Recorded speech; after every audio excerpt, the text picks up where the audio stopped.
Hey everybody, this is Michael with Asymmetrical Preparedness. We got Snowmageddon. So here I am testing out my snow camo, right? Yeah. No, it's fun. We're out here playing the snow. We got like 1.5 feet of snow, which is really rare for us here in Western Washington. So, what else, what is this video about? This video is don't do these things in a survival situation. What am I talking about? Myths, stuff like that. Things people tell you to do, like drink your own urine to hydrate. No, never drink your own urine. It's bad. It's all the poisons and stuff like that that your body's getting rid of. Don't drink your urine. What else is there? Never drink water. Like you're hiking in the middle of the mountains, you come across this pristine lake. It's just beautiful. It's crystal clear. Don't drink from it. Seriously. Animals around there, they're peeing, they're pooping, they're doing their things. That water could be okay, but you don't want to risk it. It's not worth it. So filter it, boil it, treat it, something. Never drink water directly from the source, no matter how pristine it looks, unless you're looking at like the source of the spring. You're right at the head of the spring and it's coming, you're watching it come out of the ground, then maybe, but still, I would still treat that. You never drink your urine, never drink salt water, because some people are like, oh, well, it's still hydration. No, it's so salty, the sodium will dehydrate you. It'll act as a diuretic and it will dehydrate you. So don't drink salt water. Sorry about that. Kids are playing in the snow and they're getting on each other's nerves. Also, this stuff right here. People talk about eating snow for hydration. No, it doesn't really work. Snow is 90% air, 10% water. So it's not very effective. If you were taking a pot, packed it full of snow and then melted it down, packed full of snow and then melts down like a tiny bit of water. It's not really that effective. Is it in a pinch? Of course. If you're going to die, sure. But the detriment is that it's going to lower your core body temperature. So that's a trade-off. It's not really worth it. So it's not the best option. Another thing is never, ever, ever take unnecessary risks. You have to be super careful in a survival situation, especially if you're alone, because jumping over that log, you may land on the other side, twist your ankle. You know, crossing that stream that you may not have to cross, or you can find a better location to cross. You could slip on the log and fall in and drown, knock yourself out, break your whatever. You guys know. Don't take unnecessary risk. It is extremely dangerous. You don't want to get injured out in the middle of nowhere, right? You can't do that because nobody's going to come to your rescue. Let me see. Don't store food and don't eat it. What I mean is, if you're in a survival situation and you have food, don't save it for later and not eat it at the detriment of your health now. You need to make sure that you're eating regularly, at least in taking enough calories for sustaining your life. Okay, so what's another one? Don't trim the fat off of animals. If you trap an animal, you kill an animal, something like that, in a survival situation, you need that fat. You need that calories. You need every part of the animal you could possibly eat. Okay? Obviously, don't eat certain things.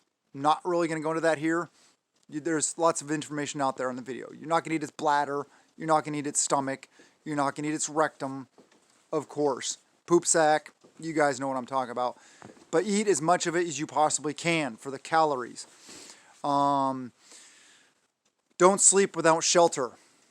A lot of people are like, oh, I'll just sleep out under the stars. It's nice. Well, exposure isn't nice. Even if you don't want to make a shelter, if you want to sleep in a survival situation I'm talking about, not talking about a camping situation. If you're camping and everything's fine, sleep out under the stars. Whatever. But you don't want to risk lowering your body temperature, the exposure to elements. Get under some kind of shelter, the best shelter you can find at least, because exposure kills. Exposure will kill you faster than lack of water or food. So think about those things and don't sleep without shelter in a survival situation, like life or death. Don't sleep close to water. A lot of people are like, oh, this is cool. I'll just sleep down here by this stream or this creek, this river, because it's, it's close access to water. Well, what are some of the detriments to that? Well, rivers can flood. There may be rain upstream and a flash flood can come through there and you won't even see it. It won't even be where you're at. It could swell and you could be underwater. What's another thing? Mosquitoes.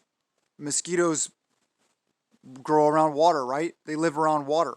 So you don't want the influence of that. So close to water, but not like right next to it.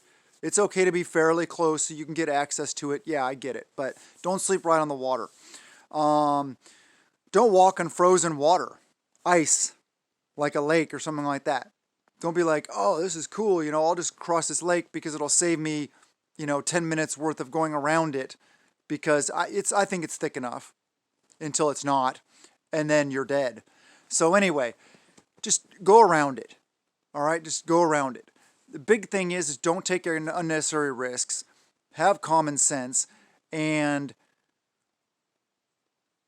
think. This right here is the most vital tool in survival. I just did a video about the 10 C's of survival.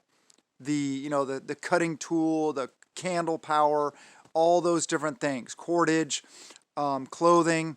Have those things in your bug out bag, in your get home bag, whatever it may be. Whatever you are going out into that stuff or up into the mountains or something like that, have that with you at all times, as well as extra food, extra water, things like that. You don't want to end up in a bad situation. Anyway, that's just some hints and tips, and I just wanted to show you guys the wonderful weather here we're having. I'm glad I don't have to go anywhere. This is another situation of I'm glad I'm a prepper because I don't have to go anywhere. I don't have to get out in this stuff. Other people do. Luckily, it's Saturday, so I don't have to go to work. Now, if this would have happened during the week, it would have been kind of cool because I would have gotten a day off. But oh well. We'll go out and have fun with the kids. Get out and do the things. Get out and play in this stuff. Make snowmen. And like I talked about, if you're working on a raised bed, we're still putting in a raised bed this weekend. I don't care how much snow I have to shovel. I'll shovel it clear. We'll put the boards down. We'll build the raised bed. We don't have any dirt to put in it yet, but I'll clear it off, put the raised bed down, maybe find some dirt and stuff like that to put in. I was thinking about bringing in a load of compost and topsoil. I don't know if that's going to happen because I'd have to take my camper shell off. I'd have to clean it off, take it off, go get it. I don't know. But anyway, do the things. Get out and do the things. We will be prepping a little every day today, just like always. I hope you guys are too. I hope you guys are working your fitness. I hope you're getting out and doing fun things like this. And getting used to the weather, getting used to being out in the weather. Layering for warmth. Yes, layering is important. And one of the uses of a shemagh, see, keeps my ears nice and warm, keeps my head warm, and yeah, does the things. But anyway, survival, don't do these things. There's a lot of other ones also. These are just the ones I was thinking of. I jotted down a notepad and thought I would talk about. So please, prep a little every day. I love you guys and blessings to you and yours.